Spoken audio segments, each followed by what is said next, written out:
नमस्कार शेतकरी मित्रांनो, जर तुम्हाला सरकारी योजनेचे पैसे नियमित हवे असतील, तर हा व्हिडिओ तुमच्यासाठी अत्यंत महत्त्वाचा आहे. मे महिना सुरू झाला आहे आणि तुमच्यासाठी एक मोठी डेडलाईन समोर आली आहे. केंद्र आणि राज्य सरकारच्या सर्व योजनांचा लाभ मिळवण्यासाठी आता एक नवीन नियम लागू करण्यात आला आहे. जर तुमच्याकडे शेतकरी ओळखपत्र म्हणजेच फार्मर आयडी नसेल, तर तुमचे पीएम किसान, नमो शेतकरी आणि पीक विम्याचे पैसे थांबू शकतात. ही शेवटची संधी आहे आणि हे कार्ड कुठे बनवायचे पहा हा सविस्तर व्हिडिओ.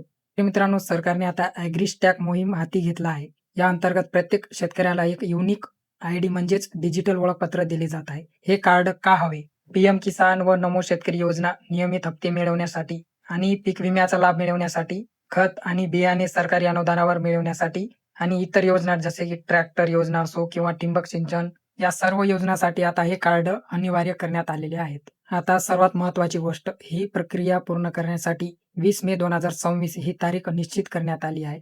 ज्या शेतकऱ्यांनी हे कार्ड बनवलेले नाही, त्यांना पीएम किसान, नमो शेतकरी किंवा पीक विमा आणि इतर ट्रॅक्टर योजना वगैरे या योजनेच्या लाभापासून वंचित राहावे लागू शकतो. हे कार्ड कुठे आणि कसे बनवायचे?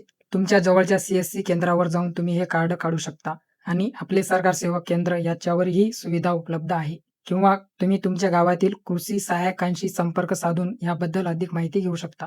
जर तुम्ही आधीच हे कार्ड बनवले असेल, तर तुम्हाला पुन्हा काही करण्याची गरज नाही. पण जर बनवले नसेल, तर ही तुमची शेवटची संधी आहे. शेतकरी बांधवांनो, ही माहिती फक्त तुमच्यापुरती मर्यादित न ठेवता आपल्या गावातील प्रत्येक शेतकरी ग्रुपवर शेअर करा.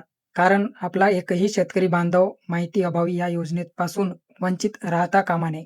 तुम्हाला हा व्हिडिओ कसा वाटला कमेंटमध्ये नक्की सांगा आणि अशाच महत्त्वाच्या सरकारी योजनेच्या अपडेटसाठी आपल्या चॅनलला सबस्क्राईब करायला विसरू नका. धन्यवाद.